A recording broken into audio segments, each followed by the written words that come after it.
Opa, galera, beleza? Cheguei, tô de volta, professor Anderson, com vocês, professor de artes. Iremos aí, né, hoje falar sobre mais um tema, né? Então, nós temos um vídeo lá, já gravado sobre o modernismo, né, sobre algumas vanguardas europeias. E hoje a gente tá aqui para falar sobre o tema, as vanguardas, aí, falar sobre o modernismo no Brasil, perdão. Vamos lá, então? Modernismo no Brasil, professor Anderson Rodrigues. Então vamos lá, modernismo no Brasil. O que a gente precisa saber, né, sobre essas inovações dentro da arte? O que ela gerou no nosso público, né? O que ela gerou, né, nos observadores, nos artistas, nos conservadores, né? E naquela galera que gostaria de inovar, beleza? Lembrando que nós estamos aqui com esse projeto maravilhoso, Construindo Vencedores, né? Para que você tenha uma boa colocação no Enem, para que você tenha uma boa colocação, né, nos melhores vestibulares aí, nas melhores faculdades, universidades aí. Beleza? Então vamos para o nosso tema aí. Modernismo no Brasil. Semana de Arte Moderna de 1922. Então aqui nós temos, né, algumas palavras-chave, né, para que você possa se organizar aí no seu estudo aí, beleza? Então, a Semana de Arte Moderna de 1922, manifestações artísticas, né, de como que ela se apresentou, né? Então a gente vai perceber aí que ela se apresentou na pintura, escultura, música, teatro e por aí vai, tá? Então são várias manifestações artísticas, tá? É importante que você tenha isso em mente quando você for estudar, né, os períodos aí, tá? Características gerais, né? O que aconteceu, o que foi de comum, né, entre todos os artistas, né, entre todo o processo aí do modernismo no Brasil, tá? O que tem em comum, né, que pode ser classificado aí dentro da sua da produção dos artistas, né? Artistas e obras, tá? Quais foram os artistas expoentes aí? Quais foram, né, os que fizeram história, que ajudaram, né, nessa Semana de Arte Moderna de 1922 e também para o modernismo no Brasil, tá? E aí nós temos quem? Tarsila do Amaral, Anitta, mas não é a Anitta cantora, tá? Anitta Malfatti e de Cavalcante, artistas aí expoentes dentro dessa manifestação, né, dentro do modernismo do brasileiro, tá? Então aí, o que a gente precisa, né, saber inicialmente? Modernismo no Brasil. A Semana de Arte Moderna de 1922, tá, que foi o que culminou aí, né, essa produção aí inovadora. A Semana de Arte Moderna de 1922 marcou o início de uma nova era para a cultura brasileira, realizadas entre 13 e 17 de fevereiro, aonde? No Teatro Municipal de São Paulo. Este evento foi um divisor de águas, propondo uma ruptura radical com as tradições artísticas e abrindo caminho para uma nova estética verdadeiramente nacional. Então, olha só, com o passar do tempo a gente vai perceber, né, que a sociedade estava à espera, né, de uma arte que fosse inovadora, pois estavam, né, um processo de crescimento, de conhecimento das ciências, né, e por aí vai, Revolução Industrial, né? Então, todos esses acontecimentos vão de encontro, né, para que se produza uma nova forma de arte, né? E essa arte ela vai ser o quê, né? Produzida em grande escala devido a essa revolução industrial, tá? Porém a gente percebe aqui dentro da arte moderna brasileira o mesmo que aconteceu na arte europeia, né? A ruptura de tradições. Então quando a gente fala de tradição, de academia, de academicismo, né? Tudo isso são regras, né, que o artista ele deveria seguir para poder apresentar a sua obra de arte, beleza? A sua linguagem. E aí a gente vai dando a nova estética. Lembra que a gente falou sobre estética, né? que tinha uma categoria que era o belo, né? Falando sobre a idealização, né? Sobre as formas, né? Como deveriam ser apresentadas, né? Matematicamente, simétricas, harmônicas e etc. E por aí vai. Aqui a gente percebe um desprendimento, tá? De toda essa tradição, que a gente vai ver nos próximos slides, tá? Dando só um spoiler aí para vocês. Beleza? Contexto histórico é importante a gente, né, sempre situar, né, de que forma, né, aonde que eu estou temporalmente aí, né, dentro da minha história da arte, beleza? A Semana de Arte de 1922 não surgiu do nada. Ela foi fruto de um contexto histórico e cultural efervescente. E aí nós tivemos o fim da Primeira Guerra Mundial, de 1914 a 1918, trouxe novas perspectivas e a necessidade de reconstrução também no campo das ideias. Então, olha só, não é somente, né, uma renovação na arte, né, uma renovação cultural, né, e de pensamentos, de filosofia, né, da forma de representação, tá? Tudo isso é colocado aqui, né, no campo das ideias, beleza? No Brasil, no ano de 1922, era marcado pela celebração do centenário da independência, o que impulsionava a busca por uma identidade nacional forte e autêntica em todas as esferas, incluindo a artística. A influência das vanguardas europeias, como o futurismo e o cubismo, também desempenhou um papel crucial, inspirando artistas brasileiros a inovar e experimentar. Então, olha só, os brasileiros já estavam ali, né, observando, poxa, o cubismo é apresentado dessa forma, olha só como é que eles estão apresentando lá fora. Enquanto a gente está aqui no academicismo, né, enquanto tem regras aqui a serem apresentadas, né, para que o artista faça a obra de arte, que ele demorou muito para entrar na academia e lutou muito para poder se manter ali, então eles já estavam de olho, poxa, bacana como eles estão inovando a arte.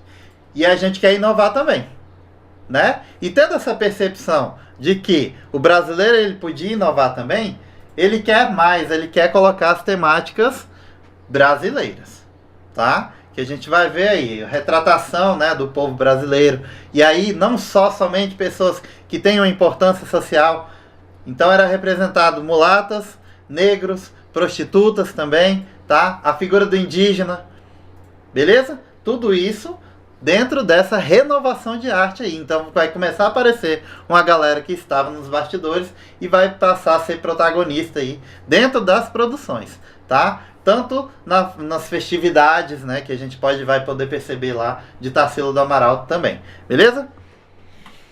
O que foi a Semana de Arte Moderna de 1922, então? Semana de Arte Moderna foi um evento artístico e cultural multidisciplinar que se propôs a chocar, olha só, chocar, não é chocar de galinha não, chocar é de impressionar, né?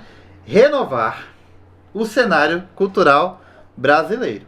Durante 5 dias, o Teatro Municipal de São Paulo se transformou em um palco para apresentações de música, dança, poesia, exposições de pintura e escultura, além de palestras que discutiam os novos rumos da arte. Então, olha só, houve uma unicidade de todas as manifestações artísticas no sentido de renovar, tá? Então, a questão era de que forma a gente vai renovar essa arte e a gente vai mostrar para o pessoal como é que se faz isso e o porquê que está sendo feito isso. Então, por esse motivo, né, além das manifestações, dança, pintura, escultura e por aí vai, a gente tem, né, a questão da educação artística ali, tá? Então, o pessoal com as palestras estavam explicando o que era uma influência europeia, né? Mas que trazendo para cá a gente tinha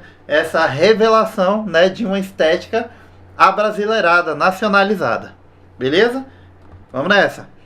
O principal objetivo era o quê? Promover uma ruptura com a arte acadêmica. Lembram para vocês que quando a gente fala acadêmica, tradicional, né, tudo isso é deixado de mão quando a gente se fala em modernismo, moderna, tá? E parnasiana, que dominava a cena na época. E apresentar ao público uma estética inovadora, mais livre, experimental e voltada para a realidade brasileira. Então é justamente isso. Botem isso na cabeça de vocês. Ó, renovação, estética, né? Nova forma de pensar. E aí está imbuído, né, a liberdade do artista para poder produzir, tá? Lógico que toda transformação ela tem uma repercussão, que a gente vai ver nos próximos slides aí. Acompanhe. Objetivos, propostas do evento. Esse evento fez uma ruptura com o passado. Então, o primeiro objetivo aí era quebrar as correntes do academicismo e do parnasianismo que limitavam a expressão artística a formas rígidas e temas clássicos. Então, justamente o que eu acabei de falar, né? Ele começa a ter uma liberdade. Então, o artista ele vai começar a produzir, né, de forma mais livre, tá bom? Se livrando de toda essa questão acadêmica. Estética inovadora, tá? Propor novas formas de expressão, experimentando com cores, formas, ritmos e palavras de maneira livre e audaciosa, buscando uma nova linguagem artística, tá? Então, eu não voltei aqui mais somente um academicismo, somente uma técnica bem elaborada, somente uma beleza idealizada, que é uma categoria estética da arte, tá? Eu vou ter aqui inovação de fato, tá? Então, vou apresentar cores que vão causar sensações nas pessoas. Eu vou apresentar aqui formas jamais apresentadas dentro do academicismo. Eu vou representar o ser humano que ele não tem uma cor, né, tradicional, tá bom? Digamos assim. Então a gente vai perceber nas produções artísticas, né? Então eles estavam apavorados inicialmente com essa nova arte que veio, tá? Valorização da cultura nacional. Voltar os olhos para o Brasil. Esse era o principal objetivo. Então, suas paisagens. Como é que eram as nossas paisagens?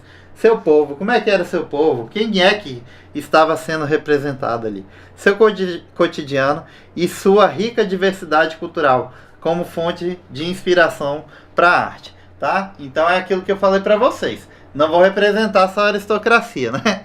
A gente volta a essa aristocracia, um conceito meio que medieval.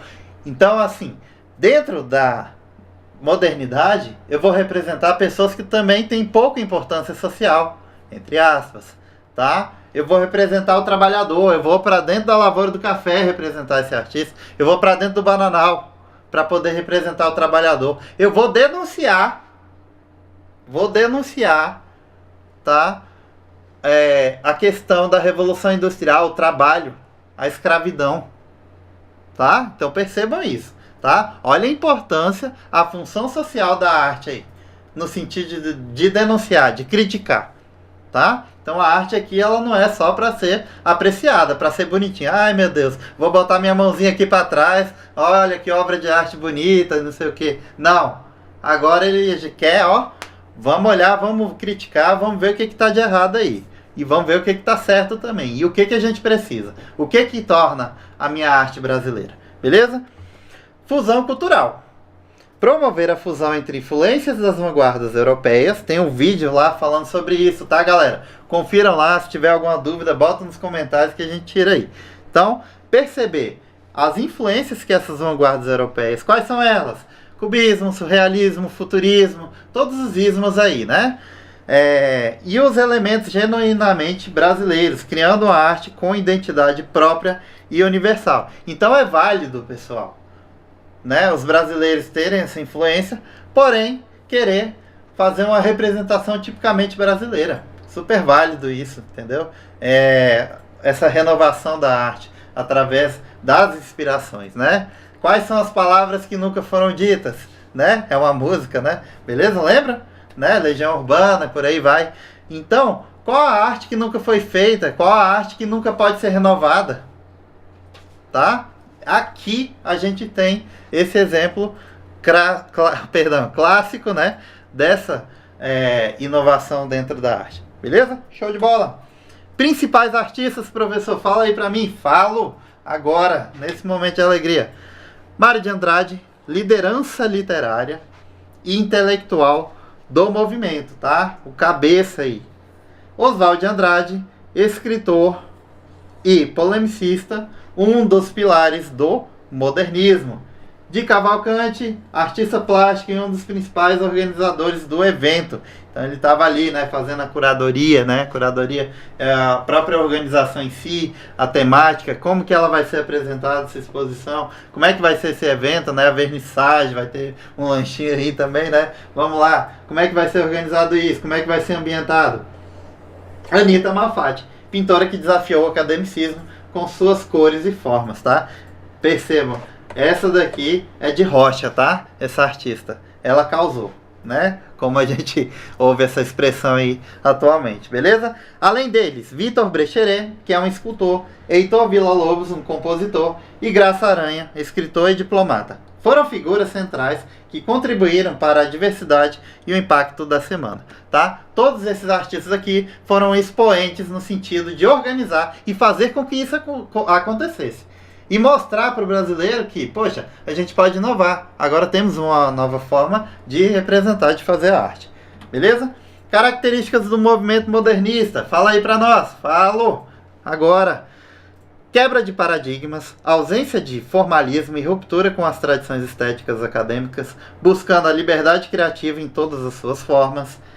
Quais as influências vanguardistas, né? A absorção criativa das vanguardas europeias, como o futurismo, tá? O futurismo ele traz pra gente a velocidade e o dinamismo. O cubismo, as formas geométricas, né? Onde vai representar, né?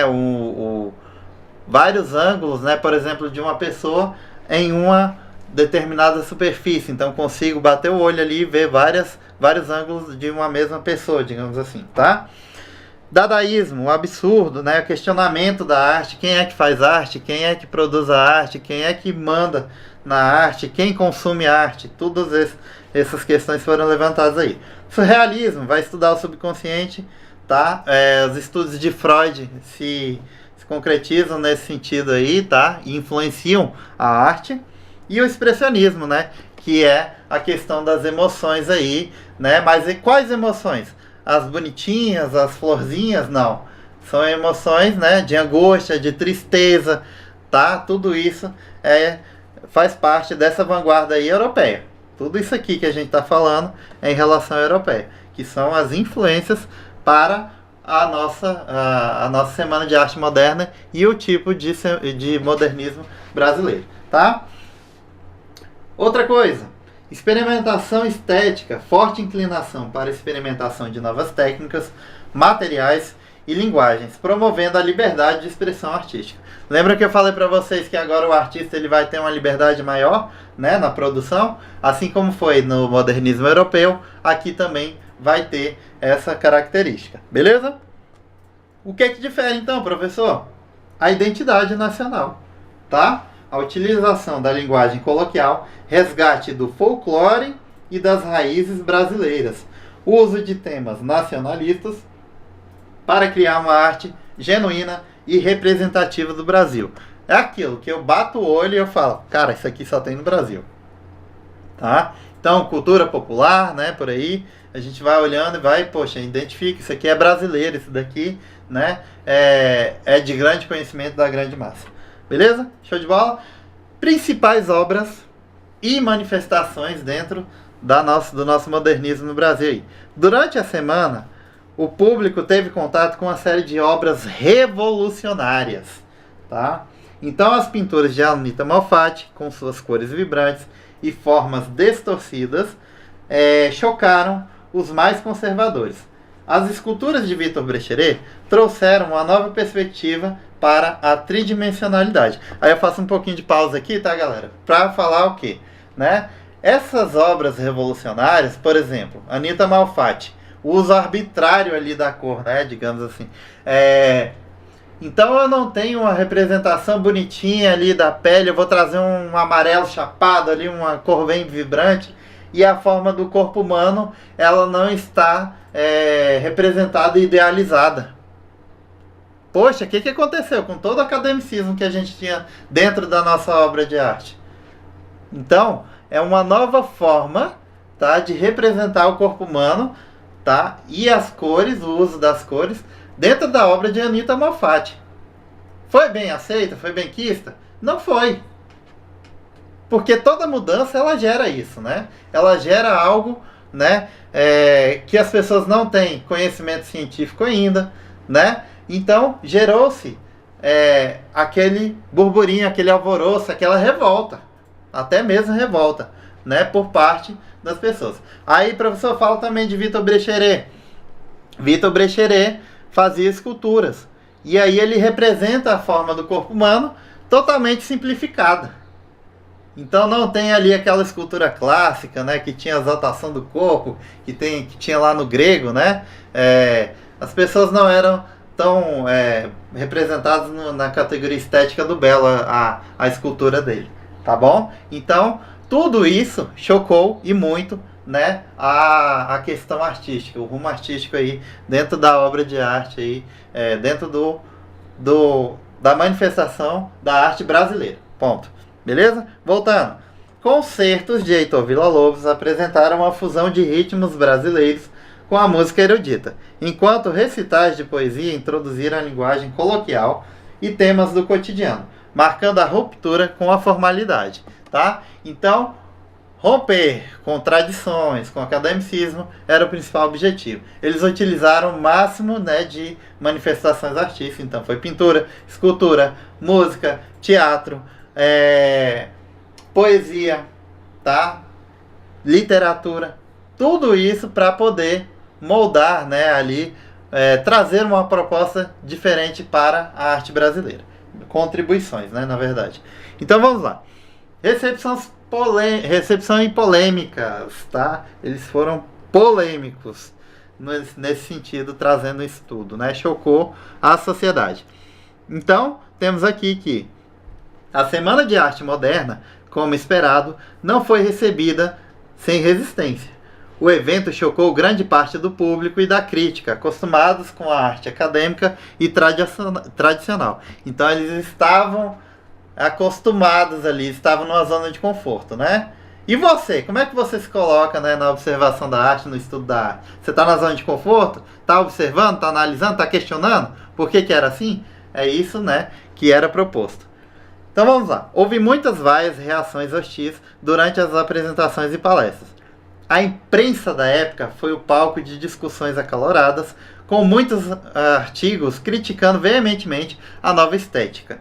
O escrito de Monteiro Lobato, por exemplo, publicou um artigo intitulado Paranoia ou Mistificação, onde criticava a arte de Anita Malfatti, gerando um dos maiores embates intelectuais do período.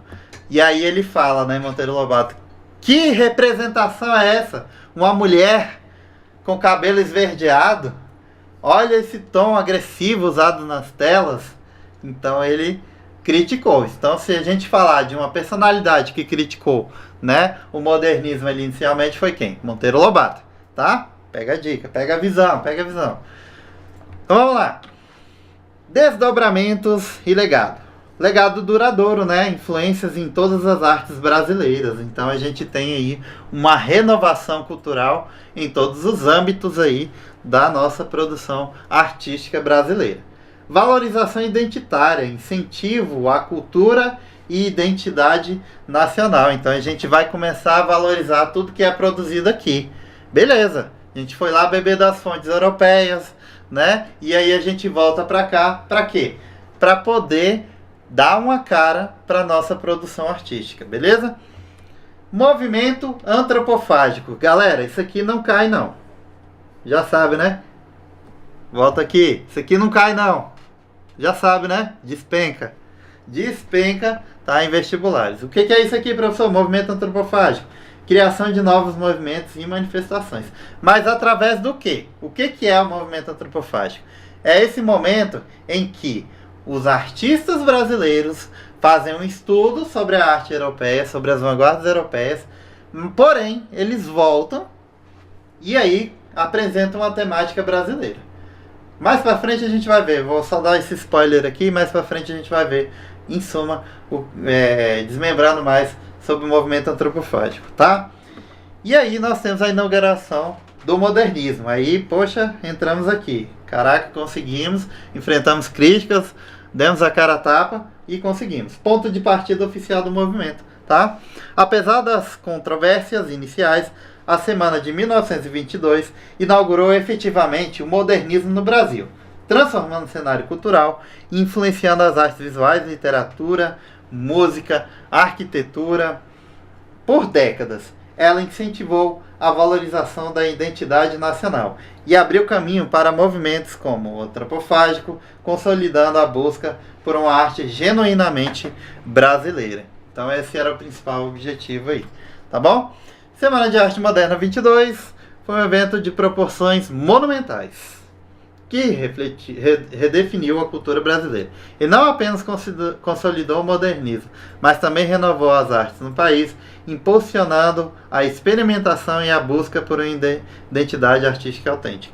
Seu legado é inegável, um marco decisivo na história cultural do Brasil, que continua a inspirar e provocar discussões sobre a essência da nossa arte e a valorização do que é genuinamente brasileiro, tá? Então, ao longo da história aí, a gente sempre vai perceber, né, que esse legado foi deixado, a busca do brasileiro de representar, né, cenas do cotidiano, o que é de brasileiro, o que a gente vai mostrar para o mundo, o que tem só aqui, tá? O que é reconhecido pelo mundo dentro da arte brasileira, beleza? Vamos a alguns artistas aqui para a gente ilustrar isso. Anita Malfatti, precursora do modernismo. Essa foi, de fato, uma figura central, né, do modernismo brasileiro, chocando a sociedade com sua primeira exposição entre 1917 e 18. Suas obras, marcadas pela distorção do colorido intenso, revelam uma forte influência do impressionismo europeu. Sua coragem em desafiar normas acadêmicas e abrir o caminho para a renovação artística no Brasil. Então ela, de fato, foi uma mulher que teve a coragem, né? Teve a coragem de dar a cara a tapa. Então falou, vou desafiar o academicismo, vou passar por cima aí de algumas regras, né? Que essa era a principal premissa. Beleza? Ela, de fato, fez isso. E aí, professor, fala pra gente como é que foi essa produção de arte, mostra aí, porque você só falou aí, né? Ah, ela impactou, ela trouxe uma arte diferente, ela representou o corpo humano diferente. Vamos lá? A estudante russa. A estudante russa vai trazer pra gente aqui uma nova forma de representar o corpo humano, novas cores, vibrantes, fortes, tá? Então o que nós temos aqui? Retrato expressionista. Essa obra é uma marcante retrato expressionista de uma figura feminina, destacando-se pelo uso de pinceladas vigorosas e cores contrastantes, tá? Cores, né, que vão se chocar, né, que vão fazer um uso arbitrário, digamos assim, pelos tradicionalistas aí, né? Então tem uma crítica aí por trás disso. Símbolo de vanguarda. Considere um símbolo de vanguarda. E do experimentalismo da Anita Malfatti. A pintura reflete a ousadia da artista em desafiar os cânones estéticos da época, né, que eram ditos aí os tradicionais. Beleza? Show de bola? O que mais, professor? O homem amarelo. Olha só como é que ela usa a cor. Olha só a ousadia. Olha só a representação que nós temos aqui. Parece meio que um cubismo, porém a gente tem um uso excessivo aí das cores, né? Olha, não está tão bem definida. Eles procuravam isso, os acadêmicos, né? Procuravam que a forma do corpo humano estivesse representada ali de uma forma agradável, né? Mas ela não quis isso não, ela quis chocar mesmo. Essa pintura representa uma figura masculina, com tons vibrantes e expressivos, mostrando a ousadia de Malfatti.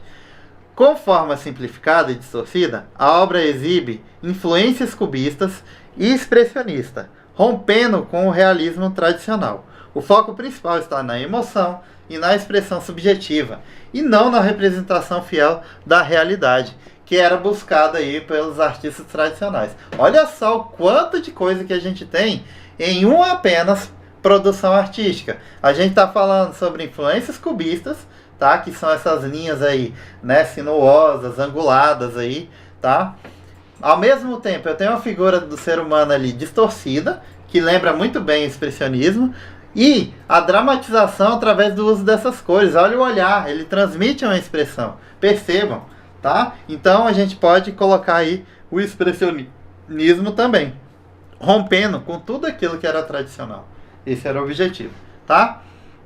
Que outra artista nós tínhamos aí? Tarsila do Amaral, pioneira do movimento antropofágico. Então ela trouxe essa contribuição. Essa imagem aí do lado, né, é um autorretrato dela. Tarsila do Amaral é a referência central do modernismo brasileiro, conhecida por sua abordagem inovadora da cultura nacional. Sua obra e pensamento inspira o canibalismo cultural ou a antropofagia, que propõe a digestão das influências estrangeiras para a criação de uma arte brasileira autêntica, tá? Então, olha só, a gente vai explicar agora no próximo slide sobre antropofagia, tá? Sobre essa questão aí. E aí nós temos a figura do Abapuru. Opa, parece que desfocou. Aí, voltou. Tinha desfocado ali. O Abapuru, 1928. O Abapuru é o exemplo clássico de antropofagia, tá? Vamos perceber aqui, vamos deglutir essa imagem também? Olha só, nós temos uma figura, tá? Onde a gente pode perceber a figura do cacto aqui, né? Que dá uma brasilidade para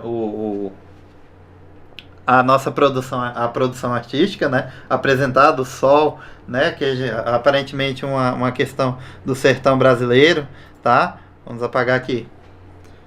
A figura aqui tem um pé enorme, né? Então vamos lá. É uma metáfora de gestão da cultura europeia, cultura brasileira, resultando em uma nova identidade. O título tupi significa homem que come. E a obra inspirou diretamente o histórico manifesto antropofágico, tá? Então olha só. Homem que come gente, que come da mesma espécie. É uma metáfora, gente, que foi feita aí. Antropofagia é o quê? A gente come a cultura. A gente pratica, né, ali o canibalismo da arte europeia, porém a gente volta para poder mostrar uma manifestação artística brasileira, com as temáticas, com o povo brasileiro, a cara do povo brasileiro, a cara da temática brasileira, tá? Então, gravem isso daí, tá? Abapuru, essa obra aí, bem expoente dessa artista aí, que é a Tarsila do Amaral, maravilhosa, tá? Beijo, Tarsila do Amaral. Antropofagia, fusão de elementos. Essa obra monumental reúne elementos do Abapuru e outros símbolos nacionais, criando uma síntese visual e poderosa. Exaltação do nativismo. A pintura exalta o nativismo e a reinvenção da identidade nacional, sendo um ponto alto da fase antropofágica de Tarsila do Amaral. Que outra obra eu tenho, professor? Operários. Lembram que a arte ela servia agora como instrumento de denúncia? Vamos ver aqui então. Operário, uma das pinturas sociais mais marcantes de Tarsila do Amaral, retratando a diversidade do trabalhador brasileiro. A obra reflete profundas transformações urbanas e industriais que ocorriam no país, destacando a complexidade da sociedade e da época. A gente tem uma era industrial, onde está marcado pela reprodução, né, de objetos, de produtos de consumo. Lógico que com isso vai vir, né, a classe trabalhadora, que tinha que trabalhar por cargas horárias imensas, né, próximos à escravidão, digamos assim, tá? Trabalhos excessivos. Então, a Tarsila do Amaral, com essa percepção dela, ela vem denunciar isso.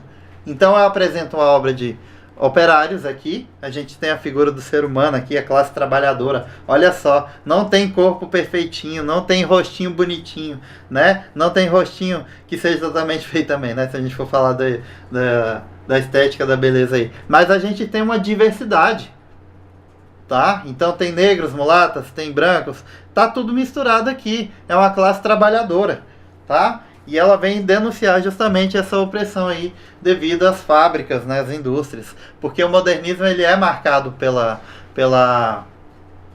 indústrias, tá? Pela repetição em série, né, de objetos, como eu havia dito. Na contemporaneidade, já dando spoiler para vocês, vai ser marcado pela era tecnológica, tá? Então aqui, industrial. Show? Vamos lá, quem mais deu a sua cara a tapa aí? De Cavalcante e seu papel no modernismo. Aí a gente tem, olha só, o samba. o samba totalmente. Quem fala em samba, né? Já lembra de quem? De onde? Do Brasil. Retrata a energia e o movimento do carnaval brasileiro, com figuras elegantes e cores vibrantes, simbolizando a cultura popular. Olha só a figura aí, né? Desse samba aí. O que mais? Cinco Moças, de Guaratinguetá. Uma obra icônica que mescla a feminilidade com elementos da cultura interioriana brasileira, destacando a sensualidade e o cotidiano. De Cavalcante foi um mestre no sincretismo entre a cultura popular e a erudita, com obras que celebram temas brasileiros e com influência cubista, tá? E aí a gente tem outras obras também que representam isso, né? Na lavoura, por exemplo, o café, a questão do bananal também, são obras que são expoentes também, que vale a pena vocês darem uma olhada. Depois a gente vai botar uma aula mais detalhada sobre esses artistas aí. Beleza? Show de bola? E agora nós temos exercício, né? Vamos ver se a gente aprendeu tudo aí, né? Porque a gente já estudou tudo, agora vamos ver se a gente aprendeu tudo. Não é isso? A Semana de Arte Moderna de 1922 teve como principal objetivo reforçar o academicismo e o tradicionalismo? Claro que não, não. Academicismo, tradicionalismo, tudo isso não tem a ver, tá? Rigor técnico aqui na letra B, clássico, tudo isso pertence a outra categoria estética, então tá errado, é de errado. E o que é que tá C de certo? Romper com padrões artísticos acadêmicos e valorizar a identidade nacional. Então, se você marcou a letra C aí, está correct, né? Olha as linguagens aí, botar o inglês aí. Quais artistas participaram da Semana de 1922? Tá? Então, nós temos aí a letra A. Heitor Villa-Lobos, que ele participou com sua música. Anita Malfatti, tá? Artes visuais. Mário de Andrade, literatura, tá? Oswald de Andrade, a mesma coisa, né? Todos os artistas aí. Então, a letra A que está correta aí. Beleza? Então, percebam. Ah, professor, eu não vi a Tarsila do Amaral. O que aconteceu aí? Vai uma particularidade. Tarsila do Amaral, ela não pôde participar da Semana de Arte Moderna de 22, porque ela estava, né, participando de uma exposição na França. Beleza? Porém, as suas contribuições foram impagáveis, tá, para esse movimento, como a gente viu, o movimento antropofágico. Beleza? Show de bola? Só para ilustrar isso aí. Número 3. Sobre a recepção do público e da crítica à Semana de Arte Moderna de 1922, é correto afirmar: foi amplamente elogiada, tornando-se imediatamente um sucesso. Gente, toma cuidado. Toma cuidado, porque quando o texto nosso, né, dentro das questões fala, como é que chama? Não, né? Quando ele leva esse imediatamente, né, amplamente, por aí vai, toma cuidado, porque pode ter um pegadinho aí, tá? Passou despercebida pela sociedade paulistana. Então, só para ilustrar aqui, esqueci, tá? Tá errado isso daqui, tá? Não foi amplamente elogiada no início, não.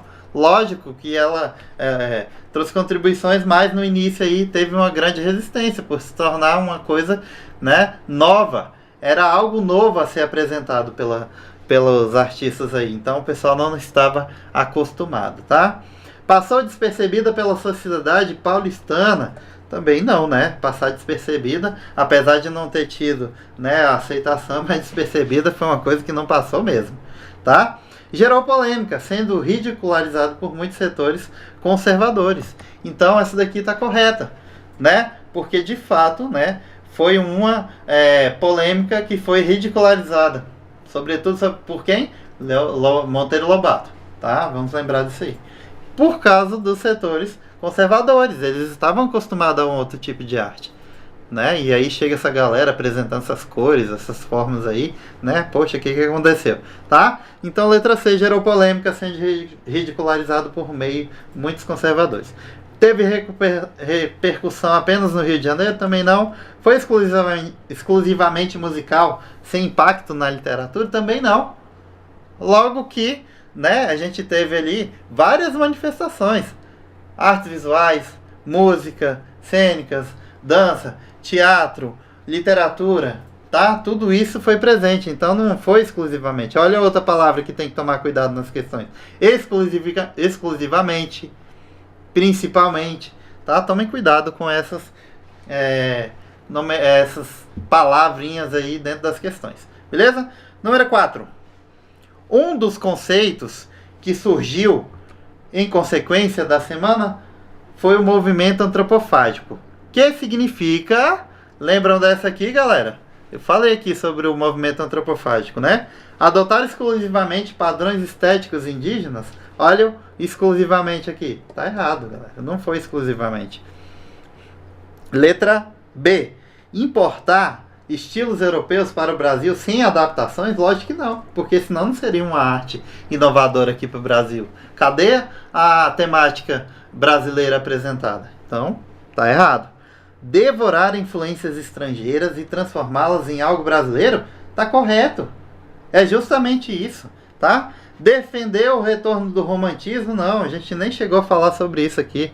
Romantismo pertence a outra tipo de manifestação aí, um outro momento, tá? Valorizar somente, olha somente, galera, somente, exclusivamente, ente.